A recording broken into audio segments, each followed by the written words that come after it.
Hi everybody, welcome back to my channel. It's Danny James back here again with another Adobe Premiere Pro tutorial. And today I want to show you how to make a text dialog box appear. Now I have a clip on my timeline and I want to add the text dialog chart so that it looks very natural. The first step we're going to do, we are going to hop into Photoshop to create these text layers very quickly. I'll open my Photoshop app. I want to go with a standard 1920 by 1080 and I'll also change the background to this grayish. I don't want to start with a white layer. The first thing we want to do, we want to go to our Tools tab.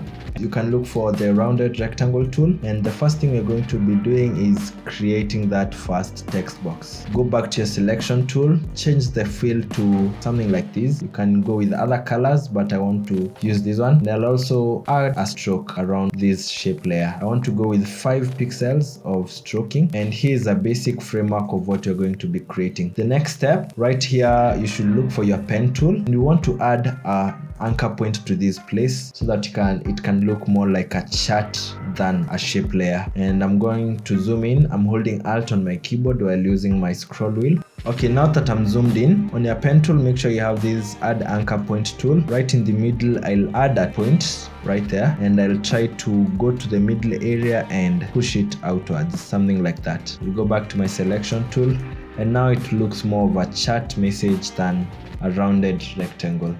The next thing, we are adding texts.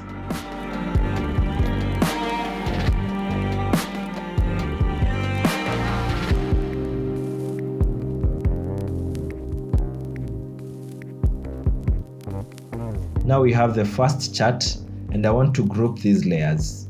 So Ctrl G to make a group. I'll name it that way. And I want to make another text box of the same so that you can follow along and get to follow it better. The next step, adding a fill, adding a stroke. Make sure it's around 5 pixels, and it's like that. The next step is to go for an anchor point, and right now, since this one came from the right side, we want the other one to come from this left side, and that's why we couldn't duplicate it. Add like that, and then click, drag it. Again, add some more texts.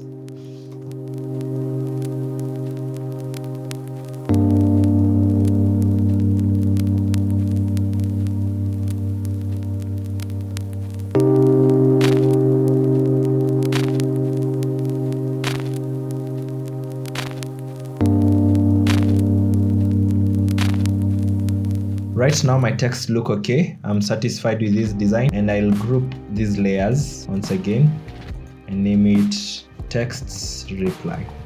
Now for the last step on Photoshop, we are going to disable this background layer, and we're trying to export individual PNGs of this conversation. So I'll also disable one of the text boxes. Go to File, Export, Export As. Make sure it's PNG and transparency is enabled. I will export it. Again, I'll come back, activate this one and disable the other one. Go to File, Export As, and do the same thing. You can choose to save your file. If you wish to come and do more changes later on, it's totally fine. But right now, I won't have to do that. I'll go back to my Adobe Premiere Pro. I'll go and drag my layers. I'll make sure they are in order of the one which was sent first and then the reply second. If you watch it as it is, it already looks good.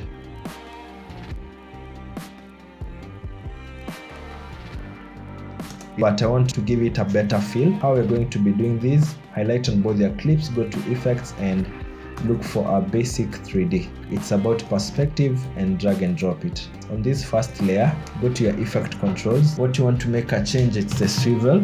I'll take it somewhere around -30, somewhere like that. It gives it a 3D feel as if it's coming towards the screen, and I'll adjust its position so that it's where I really want it. Looks okay. And the next thing I want to change is the distance to image. On the distance to image, I'll add a keyframe to it. So we start at 80 degrees and go to 18. I'll add a keyframe right beside and turn it to 18. It makes it appear that way, like it's coming from somewhere. And the last thing, we're going to add a cross dissolve on this side so that it appears gradually. And you also want to do this for the end animation. I'll go on this other side. You can copy these keyframes, copy them and paste them here. Make sure this first keyframe is the last one on this other side. Highlight them and take it to the very end so that it goes like that.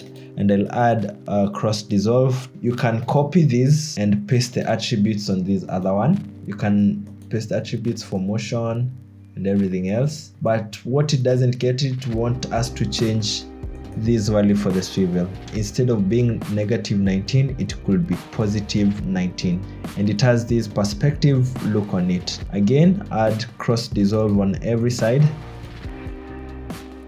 and with that we should have the entire message dialog box effect. And that's it, guys. I hope you've enjoyed this video. I hope you've learned something, and if you really like this video, leave a thumbs up, and you can also subscribe, and I hope to see you in the next video. So cheers.